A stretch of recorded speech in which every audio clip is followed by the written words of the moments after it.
सारा संसार परमात्मा स्वरूप है, इसमें मुझे कोई संशय नहीं है। कौन है गिरिराज जी को उठा ले, उठा के दिखावे गिरिराज जी है तो सब में श्री कृष्ण। कोई कृष्ण की समानता कर सकता है? चाहे वो कितना भी बड़ा साधक हो, एक क्षण भी नहीं रह सकता। कह देते हैं कि पूर्व जन्म का कर्म है, उसको भोगना पड़ेगा। अगर कर्म का फल नहीं है तो गर्भ से ही बालक अपंग कैसे पैदा हो रहा है? गर्भस्थ बालक ने क्या पाप किया था इस जन्म में? गर्भ से ही नेत्रहीन क्यों पैदा हो रहा है? गर्भ से ही मूक बधिर क्यों पैदा हो रहा है? गर्भ के बाहर आया भी छोटा बालक है, खेल खेल में हाथ पैर टूट गया, क्यों? कैसे भी नाम जप करो, लीला कथा सुनो, तुम्हारा परम उद्धार हो जाएगा। अगर आप सत्संग सुनोगे तो निश्चित आपका परिवर्तन हो जाएगा। कानों में शब्द पहुंच जाए तो पाप और ताप दोनों का नाश कर देती है। भगवान की प्राप्ति के लिए सबसे ज्यादा दुश्मन है ये काम भाव। ये सबसे ज्यादा भक्ति में बाधा पहुंचाती, भक्ति में, ज्ञान में, किसी भी योग में। गीता जी में भगवान ने कहा है, ज्ञानियों का नित्य बैरी है काम, कभी ना घाने वाला महापापात्मा, इसको मार डालो अर्जुन। जो भगवत मार्ग में चलते हैं, बहुत ये गूढ़ विषय है। यहां सावधान किया है कि जो लोग रास के महामहिम स्वरूप को ना जान करके और बहुत सी स्त्रियों के साथ तुच्छ व्यवहार करते हैं, इनको घोर नरक की प्राप्ति होती है। पूज्य भाई जी से हनुमान प्रसाद पोद्दार जी महान भाव में डूबे हुए, जो राधा बाबा जैसे सन्यासी को भी प्रेम रंग में रंग दिया और जिनकी कलम ने लाखों को भगवत प्राप्ति करा दी, वो बोल रहे हैं, ये मैं सत्य कह रहा हूं, सारा संसार परमात्मा स्वरूप है, इसमें मुझे कोई संशय नहीं है। लेकिन जो परमात्मा श्री कृष्ण का स्वांग बनाना चाहता है और पराई स्त्रियों से गंदा आचरण करता है, इनकी घोर दुर्गति नरक में होती है। मुझे कोई संशय नहीं कि पशु पक्षी कीट पतंग जड़ चैतन्य इनमें श्री कृष्ण नहीं है, पर श्री कृष्ण लीला का अनुकरण करने की सामर्थ्य नहीं है, ये सब अंश स्वरूप है। कौन है गिरिराज जी को उठा ले, उठा के दिखावे गिरिराज जी है तो सब में श्री कृष्ण। कौन है कि एक भयानक विषधारी सर्प के फणों का बार बार प्रहार हो रहा है, सर्प उगिल रहा है, विष, ऐसा विष जो पूरा काली दह विष से युक्त है कि पक्षी उड़ जाए तो मर जाए गिर करके, ऊपर से उड़ जाए, और भगवान को वो काट रहा है, कोई फर्क नहीं पड़ रहा। कौन ऐसा है जो दावानल को अपने मुख में पी ले? कौन ऐसा है जो 6 दिन का है, 6 कोस का शरीर जिसका, ऐसी पूतना को परम पद प्रदान कर दिया? कौन ऐसा है घासुर बकासुर बड़े बड़े दिग्विजयी कंस आदि को मार के फेंक दिया? कोई कृष्ण की समानता कर सकता है? इसलिए भगवान श्री कृष्ण की आज्ञा का पालन किया जाए। ये रास का अनुकरण जो गंदी भावना से करते हैं, इनकी बहुत बड़ी दुर्गति होती है। ये मलिन गंदे काम राज्य को रास नहीं कहते हैं। पांच भौतिक जहां देह ही नहीं है, जहां देह के अंग ही नहीं है, वहां काम लीला कैसे हो सकती है? चिदानंद शरीर में पांच भौतिक विकार नहीं होते। काम का प्रवेश पांच भौतिक शरीर में होता है, ना कि चिदानंद देह में। आत्मज्ञानी कैवल्य मोक्ष पद प्राप्त महापुरुषों में भी काम का प्रवेश नहीं होता, फिर प्रेमी महापुरुषों में, फिर भगवान में। गोपियां साक्षात श्री कृष्ण हैं। जैसे श्री कृष्ण सच्चिदानंद ऐसे गोपी सच्चिदानंद, जैसे आत्मा सच्चिदानंद ऐसे गोपी सच्चिदानंद। जो भगवान श्री कृष्ण की लीला का इस तरह उपहास करते हैं, पराई स्त्रियों को अपने प्रेम संबंध की भावना से, ऐसा तो नरक की तैयारी कर रहे हैं, नरक यंत्रणा की तैयारी कर रहे हैं। अरे जहां प्रेम महाप्रेम केवल है, वहां कोई कामना कोई वासना, जगत का कोई भी जीव आत्मेंद्रिय तृप्ति की इच्छा के बिना, चाहे वो कितना भी बड़ा साधक हो, एक क्षण भी नहीं रह सकता। आत्मेंद्रिय तुष्टि। और गोपीजन श्री कृष्ण सुख में स्थित, बहुत ऊंची स्थिति। और गोपीजन कोई स्त्री हैं, उनके शरीर तो पतियों के पास विराजमान है, घर में विराजमान, सब चिदानंद देह से भगवान। जब भगवान अवतार लेते हैं तो भूमि भी चिदानंद होती है, माता पिता परिकर सब चिदानंद होते, खगमृग पशु पंछी सब चिदानंद होते। और आपको पता होना चाहिए कि ये गोपियां जो प्रकट हुई, बड़े बड़े ब्रह्म ऋषि जो तपस्या कर रहे थे, वो भगवान से वरदान मांगे और गोपी आकर बने। जो इस लोक में इस महान परम पावन भक्ति का दुरुपयोग करते हैं, वो परलोक में नरक की यंत्रणा, इस लोक में निंदा भय क्लेश कष्ट प्राप्त करते हैं। शास्त्र में कहा गया है यस्पीह वा अगम्याम स्त्रियम पुरुषः अगम्यम। बहुत ध्यान से सुनिए ये सूत्र। यस्वी वा अगम्याम स्त्रियम पुरुषः अगम्यम वा पुरुषम योषद विगच्छति तावमुत्र कसया ताड़यन्तस्तिग्मया सूर्म्या लोहमय्या पुरुषमालिंगयन्ति स्त्रियम चा पुरुष रूपया सूर्म्या। यदि कोई दूसरे की स्त्री से छल कपट करके व्यवहार बना करके उसके साथ संभोग करता है तो उसे लोहमयी जलती हुई स्त्री से बहुत काल तक आलिंगन कराया जाता है, वैसे चेष्टा कराई जाती है। पुरुषमाल, उस पुरुष को नरक में ऐसी यंत्रणा। और जो स्त्री अपने पति को धोखा देकर दूसरे पुरुष का, तो वो चा पुरुष रूपया सूर्म्या, वो पुरुष रूप लोह से जलती हुई लोहे की मूर्ति, उससे उसको आलिंगन बहुत वर्षों तक कराया जाता है। नरक में भीषण यंत्रणा उसको प्राप्त होती है। इस नरक का नाम है तप्त शूर्मी नरक। और फिर इसके बाद जब उसका जन्म होगा तो भयानक भयानक रोगों से पूरा जीवन पीड़ित रहेगा, जो दूसरी माताओं बहनों के साथ व्यभिचार करता है। अब जब कर्म का फल आता है तब कह देते हैं कि पूर्व जन्म का कर्म है, उसको भोगना पड़ेगा। हमारे साथ भगवान अन्याय कर रहा है, हमने कोई पाप कर्म नहीं किया। अगर कर्म का फल नहीं है तो गर्भ से ही बालक अपंग कैसे पैदा हो रहा है? गर्भस्थ बालक ने क्या पाप किया था इस जन्म में? गर्भ से ही नेत्रहीन क्यों पैदा हो रहा है? गर्भ से ही मूक बधिर क्यों पैदा हो रहा है? गर्भ के बाहर आया अभी छोटा बालक है, खेल खेल में हाथ पैर टूट गया, क्यों? कौन सा अपराध उसने अभी किया है? ये पूर्व का है। नहीं, पूर्व का क्या प्रमाण है कि उसका जन्म हुआ है? नहीं, लाखों बार जन्म हुआ है। अगर प्रमाण ही देखना है तो देखो, भय, प्यार, प्राण पोषण, इसका पूर्वाभ्यास उसको है। पुचकारो छोटे से बालक को, वो किलकारी मारेगा। ये किसने सिखाया है कि ये प्यार का लक्षण है? ऐसे करो, वो रोने लगेगा। ये किसने? ये भय का लक्षण है। और उसके मुख में दुग्ध लगा दो, पीने लगेगा, प्राण पोषण। ये कैसे जाना? किसने सिखाया है कि देखो ये तुम्हारे मुंह पे जब लगाया जाएगा इसको तुम्हें पीना है? उसको ज्ञान है क्या? लेकिन जो ही मुख में लगाते हो पीना शुरू कर दे, पूर्वाभ्यास है। बहुत बार समझाने पर भी अज्ञानी जीव तर्क नहीं छोड़ता है। अरे पापाचरण छोड़ दो, पापाचरण करने से कई जन्मों तक आपको दुख भोगना पड़ेगा। एक एक पाप का बहुत जन्म तक दुख भोगना पड़ेगा। और यह कर्म बहुत बलवान होता है, बहुत प्रबल होता है। बड़ी कृपा भगवान की है जो बड़े भारी कर्मों का हिसाब हमें छोटे में दे करके भुगता रहे हैं।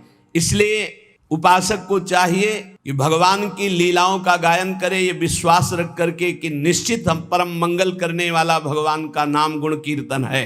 तुम्हारा मन लगे या ना लगे, भाव बने ना बने, अग्नि को देखो या ना देखो, अग्नि को समझो या ना समझो, अग्नि पे भाव करो ना करो, भूल से, चूक से, समझ से, जबरदस्ती से भी छुआ दी जाए तो तुम्हें जला देगी, क्योंकि उसमें दाहिका शक्ति है। ऐसे ही श्रद्धा से, अश्रद्धा से, भूल से, जानकारी से, भाव से, कुभाव से, कैसे भी नाम जप करो, लीला कथा सुनो, तुम्हारा परम उद्धार हो जाएगा, परम मंगल हो जाएगा। भगवान की लीला कथा गान करने से हृदय पवित्र होता है। उनकी लीलाओं का, कुछ लीलाएं जो सहज करुणामयी, उनका तो अनुकरण हो सकता है, सब लीलाओं की सामर्थ्य नहीं।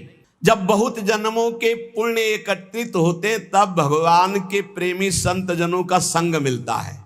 उसमें भगवत कथा सुनने को मिलती है, सिद्धांत सुनने को मिलते हैं। ये जो तर्क करने वाले लोग तार्किक हैं, ऐसे लोगों को करोड़ों शत्रुओं के समान मानकर त्याग देना चाहिए। ध्यान से सुनिए, जो लोग भगवान के नाम की निंदा करते हैं, धाम की निंदा करते हैं, भगवत लीला की निंदा करते हैं, शास्त्रों की निंदा करते हैं, भक्ति की अवहेलना, ऐसे लोगों का संग त्याग देना चाहिए। जो गृहस्थ में है, संसार में है, संयोग बनता है, भगवान कृपा करते हैं, सत्संग सुनने को मिलता है, लेकिन ऐसे लोग मिल जाए तो उनकी श्रद्धा बहुत कोमल होती है, वो नष्ट हो जाती है। भगवत लीला कथा ही एक ऐसा उपाय है जो हर जीव का परिवर्तन कर देती है। अगर आप सत्संग सुनोगे तो निश्चित आपका परिवर्तन हो जाएगा। जब सत्संग सुनने का समय आवे, अवसर मिले, तो अपने कान बिल्कुल एकाग्र करके लगा देने चाहिए, कोई शब्द नहीं छूटना चाहिए, हर शब्द सुने खूब आनंदित होकर। या तो हाथ में माला है इसलिए कि तुम्हारा मन न भगे, और कान सत्संग में है, जहां मन भगने लगे तो बीच में चलाने लगे राधा राधा राधा राधा। और अगर आप एकाग्र श्रोता हैं तो फिर माला की जरूरत नहीं है। एकाग्र दृष्टि वक्ता के मुख पर और निकले हुए शब्द को स्वाति की तरह पान करो। सारी बाधाएं सत्संग नष्ट करने में समर्थ है। सारी बाधाएं अध्यात्म की, व्यवहार की, सब नष्ट हो जाएंगी। सत्संग की धारा जहां अंतर पहुंचती है तो जन्म जन्मांतर के कूड़ा करकट ये सब बहा देती है। कितने ऐसे हजारों लोग हैं जो सत्संग के प्रभाव से अपने जीवन की गंदी बातों का त्याग कर और उत्तम मार्ग में चल पड़े। आग जलाकर भस्म का ढेर छोड़ देती है, पर सत्संग वो बाढ़ है कि राख भी नहीं छोड़ती, सब बहा ले जाती है। अर्थात वासना, कामना, पापाचरण का चिन्ह भी नहीं रह जाता यदि सत्संग रोज सुने और मनन करे तो। श्री कृष्ण का प्रेम साम्राज्य प्राप्त हो जाता है सत्संगी को।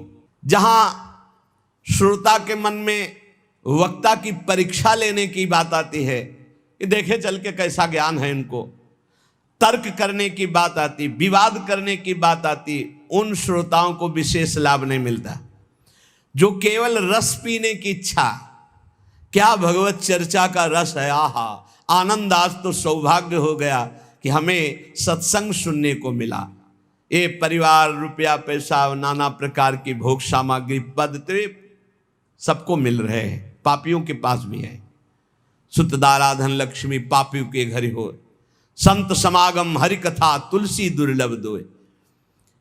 कथा ये भगवान की ऐसी महामहिमामयी है कि सुनने मात्र से भगवत प्राप्ति करा देती है। देखो, बड़े याज्ञिक और विद्वान हैं, वेदज्ञ हैं मथुरा के ब्राह्मण, लेकिन इनको भगवत दर्शन नहीं हुआ। और उनकी पत्नियां केवल भगवत चर्चा सुनती हैं। वृंदावन से मालिनी पुष्प लेके जाते, आज ठाकुर जी ने ऐसा श्रृंगार किया था, आज लाल बिहारी ने उस असुर का वध किया। सुन सुन करके इतनी प्रबल लालसा जागृत हुई कि वो भोग लेकर के सीधे भगवान को पवाया और दर्शन प्राप्त किया। रत्नावती जी ने और कभी कोई साधना नहीं की थी, केवल दासी ने भगवत चर्चा सुनाई तो भगवत चर्चा सुनते सुनते ऐसी महान की भक्त भूप उनको कहा श्री नाभाजी ने। ये अंतरंग लीला में प्रवेश, जब बाहर सुनते सुनते तो अंतरंग लीला में सीधे प्रवेश सत्संग करा देता है। भगवान की लीला कथा ऐसी है कि अगर कानों में शब्द पहुंच जाए तो पाप और ताप दोनों का नाश कर देती है। पर जो श्री कृष्ण के भक्त हैं, प्रेमी हैं, उन्हीं के मुख से सुनने पर यह परिवर्तन होता है, अन्यथा नहीं। यहां पूज्य भाई जी महाराज कह रहे कि ऐसा लीला कथा का प्रभाव कि सीधे भगवत प्राप्ति। तो जो श्री कृष्ण के भक्त हैं, प्रेमी हैं, जो रुपया के भक्त नहीं, मान प्रतिष्ठा के भक्त नहीं, व्यवहार के भक्त नहीं, केवल परमार्थ के भक्त हैं, उनको ये वाणी में उनमें प्रवीणता होती है, यह सामर्थ्य होती है कि जीव के स्वभाव का परिवर्तन मर्दन करके उसमें भागवतिक स्वभाव प्रकाशित कर देना। जब कोई श्री कृष्ण भक्त, श्री कृष्ण प्रेमी भगवत चर्चा करता है तो अहोभाग्य, बड़ा सौभाग्य उसका जिसको सुनने को मिलता है। तब उसके पाप ताप सब भस्म हो जाते हैं, क्योंकि उनकी वाणी श्री कृष्ण से जुड़ी हुई है, उनका चित्त श्री कृष्ण से जुड़ा हुआ है। अतएव जो शब्द उच्चारण करते हैं उसमें श्री कृष्ण की सामर्थ्य होती है और जीव का परिवर्तन कर देती है। ज्ञान योग से भगवान को ब्रह्म समझकर भजने वाले संसार से मुक्त होना चाहते हैं। अष्टांग योग वाले समाधि में स्थित होकर परमात्मा की दिव्य सिद्धियां और ज्योति दर्शन पाना चाहते हैं। ऐश्वर्य ज्ञान युक्त भक्त लोग सामीप्य, सायुज्य आदि मोक्ष चाहते हैं। ये सब आत्महित चाहते हैं। लेकिन सत्संगी श्री कृष्ण प्रेम चाहता है। इसीलिए कहा तात स्वर्ग अपवर्ग सुख धरी तुलाए कंग तूल न ताय सकल मिल जो सुख लव सत्संग। सत्संग सीधे भगवत प्रेम, सत्संगी सीधे भगवत प्रेम चाहता है। श्री कृष्ण के साथ, प्रभु के साथ ममता हो जाना ये सबसे बड़ी बात है। और उस ममता का स्वरूप प्राण वल्लभ श्री कृष्ण। प्राण वल्लभ, प्राणों से भी अधिक प्रीतम हमारे प्यारे हैं। प्राण देना पड़े तो ऐसे पुष्प की तरह दे दे। अपने सारे सुखों को भूलकर अपने प्यारे के सुख में मगन होना, इसे प्रेम कहते हैं। ढूंढो अपने हृदय में कहां प्रेम है। या अपने सुख के लिए प्यारे से प्यार करना कि मुझे सुख मिलता है, लेकिन प्यारे के सुख के लिए अपने सारे सुखों को भूलकर, यह अनुराग है। अपने सुख दुख की परवाह नहीं, प्यारे की इच्छा में इच्छा मिलाकर उनकी आज्ञा पालन करना। ये दुष्ट स्वभाव वाले नहीं समझेंगे ये बात। उनको अपनी वासनाओं की पूर्ति चाहिए, अपनी इच्छा की पूर्ति चाहिए, नहीं समझेंगे। सत्संग का रंग जब चढ़ेगा तो अपने सुख दुख की परवाह भूलकर अपने प्यारे की आज्ञा में चलना, प्यारे की इच्छा पूर्ति करने की भावना रखना, भगवान की कृपा से हो जाएगा। ये ऐसा भाव हो जाएगा। है दुर्लभ, बड़ा कठिन भाव है, सुसुख वांछा का त्याग करके तत्सुख। पर कृपा शक्ति में इतना महान बल है कि जितनी भगवान की शक्तियां, वो सब कृपा शक्ति का अनुसरण करती है। भाई जी महाराज कह, इसलिए तुम हर समय कृपा मनाओ कि मेरे ऊपर लाडली जी की बहुत कृपा है।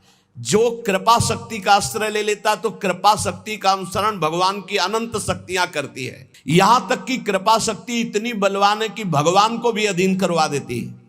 कृपा से इतनी कृपा है कि भगवान को भी अधीन करा देती है। भगवान बंधन स्वीकार कर लेते हैं भक्त का कृपा से। इसलिए भगवान की जितनी कृपा मनाते रहोगे उतना ही आपको अनुभव होता रहेगा कि आपकी अध्यात्म उन्नति हो रही। बहुत बड़ा ये शब्द है कृपा। इसका परिचय साधना में, जब अहम ग्रह साधना थी तब परिचय नहीं था। कृपा बहुत बड़ा, कृपा से सब कुछ हो जाता है, सब कुछ कृपा से हो जाता है। बस हर समय अनुभव करते रहो। श्रीमद् भागवत में लिखा है कि श्लोक में अर्थ है उसका ये है कि जो हर समय भगवान की कृपा मनाता रहता है, जो दुख सुख आता है उसे भोग लेता है और भगवान की स्मरण में तन्मय रहता, कृपा मनाता, बड़ी कृपा। दुख आया तो बड़ी कृपा, सुख आया तो बड़ी कृपा, विपत्ति आई तो बड़ी कृपा, संपत्ति आई तो बड़ी कृपा। तो वो भगवान को ऐसे प्राप्त हो जाता है जैसे पिता की प्रॉपर्टी पर पुत्र का स्वयं अधिकार हो जाता है, ऐसे भगवत प्राप्त हो जाता है। अखिल रसामृत मूर्ति प्रभु की प्राप्ति का सहज और सर्वश्रेष्ठ उपाय है चित्त वृत्ति का निरंतर अविच्छिन्न रूप से प्रभु में लगे रहना है। ये हजारों बार चर्चा हुई, इसको पकड़ो। चित्त वृत्ति का निरंतर प्रभु में लगे रहना। चाहे तुम सकाम से हो चाहे निष्काम से, चिंता मत करो। सकाम से भी हो, प्रभु का चिंतन बनने लगे। श्री चरणदास जी महाराज, जिन्हें हरि भक्ति प्यारी हो, माता पिता सहज छुटी जावे, छुटे सुत अरु नारी हो। देखो यहां छूटने का मतलब राग से है। राग छोड़ने से मतलब परिवार में रहते हुए सब में भगवत भाव हो जाए तो हरि भक्ति। और परिवार छोड़कर चाहे जहां भाग के जाओ नया परिवार बन जाता है। अगर राग है तो शिष्य राग से भी दुर्गति हो जाएगी, शिष्य राग से भी दुर्गति हो जाएगी। एक सिद्ध संत जा रहे थे, उनके साथ कई शिष्य थे। तो एक केचुआ, केचुआ समझते हैं ना, जो मिट्टी खाता है, बहुत कोमल शरीर वाला होता है और लाल चींटी उसमें लाखों चिपटी हुई थी। तो शिष्य खड़े हो गए और गुरुजी से कहा, गुरुजी कितना भयानक कष्ट इस जीव को, क्योंकि ये चींटी जब काटती है तो मनुष्य शरीर में भी बहुत पीड़ा होती है और एक दाग बन जाता है लाल लाल। और देखो कितना कोमल शरीर कछुआ का, लाखों चींटी है। बोले मैं ध्यान के द्वारा देख कर कह रहा हूं, ये पूर्व जन्म में गुरुजी थे केचुआ जी, और ये जितने सब चेला जी हैं ये सब पीड़ा पहुंचा रहे हैं, क्योंकि इन्होंने ठग करके इनसे अर्थ का शोषण किया था और इन्होंने विवेक पूर्वक गुरु नहीं बनाया था। तो दोनों की दुर्गति हो गई। ये चींटी बनकर गुरुजी को नोच रहे हैं और गुरुजी कछुआ बन करके। बहुत होश में यदि भगवत मार्ग विमुख विषय चिंतन, विषय क्रिया, विषय विचार से युक्त हो तो भगवान की प्राप्ति नहीं दुर्गति प्राप्ति है। और यहां कह रहे हैं कि यदि भगवान के चरणारविंद की भक्ति में तुम्हारा चित्त है तो कहीं राग नहीं रह जाएगा। राग बहुत खतरनाक है, ये विष है राग। राग बहुत बड़ा विषय है, क्योंकि जहां प्रतिकूलता हुई तहां द्वेष हो गया। राग और द्वेष यही जन्म मरण का बंधन है। राग द्वेष दोनों खोइए तब खोजिए पद निर्वाण। जब भक्ति का रंग लगता है तो लोक भोग फीके लगे, समस्तुति गारी हो, हानि लाभ नहीं चाहिए, सब आशा हारी हो। कोई भी आशा जब तक हृदय में है तब तक भक्ति का रंग नहीं आया। केवल एक आशा प्रभु की, प्रभु से नहीं, प्रभु की आशा। प्रभु से आशा भोगों की नहीं, प्रभु से आशा कल्याण की भी नहीं, केवल प्रभु की आशा। तब प्रेम लक्षणा भक्ति। ना हानि की परवाह है, ना लाभ का सुख है, ना किसी लोक के भोग की आशा है। जगसु मुख मोरे रहे, करे मुरारी ध्यान हो, जित मनुआ लागो रहे, भय घट उजियारी हो। गुरु सुखदेव बताइया, प्रेमी गति भारी हो, चरण दास चारों वेद सु, और कछु न्यारी हो। मन मारे तन बस करे, साधे सकल शरीर, फिकर फारी कफनी करे, ताको नाम फकीर। वही भक्त है, कोई फिक्र नहीं, कोई चिंता नहीं। श्री गुरुदेव के बताए हुए मार्ग पर चलकर निरंतर भगवत आराधना में तन्मय है। मनुष्य जीवन का परम लाभ उत्तम प्रेम लक्षणा भक्ति। उत्तम प्रेम लक्षणा भक्ति का सरल शब्दों में निरंतर अपने प्रभु में चित्त जोड़े रहना। जैसे बने वैसे कर लो, गा के रो के हंस के, जैसे बने वैसे चित्त को प्रभु में जोड़े रहो, यही सर्वोपरि साधना है। और गृहस्थ में हो तो अपनी पत्नी से केवल भाव, वो भी संयम पूर्वक। और भगवान की प्राप्ति के लिए सबसे ज्यादा दुश्मन है ये काम भाव। बस इसी से लड़ना है, सब इसी से मिट जाएंगे। इसीलिए पहले रखा काम, काम क्रोध, फिर लोभ मोह मद मत्सर, ऐसे रखा गया है। पहला मिटा कि सब मिट जाएंगे। पहले काम को मिटाना है। जो भक्ति या ज्ञान या योग में जाना चाहता है, सबसे पहले इस काम को मिटाना है। काम को वही मिटा सकता है जब इसका चिंतन छूटे। इसका चिंतन छोड़ने का तात्पर्य है निरंतर प्रभु का चिंतन करना। इसीलिए हम कहते हैं राधा राधा राधा राधा। हर समय नाम जप करते रहो, सत्संग सुनो, मनन करो, उसको आचरण में उतारो। इसी जन्म में भगवत प्राप्त हो जाओ, निहाल हो जाओगे।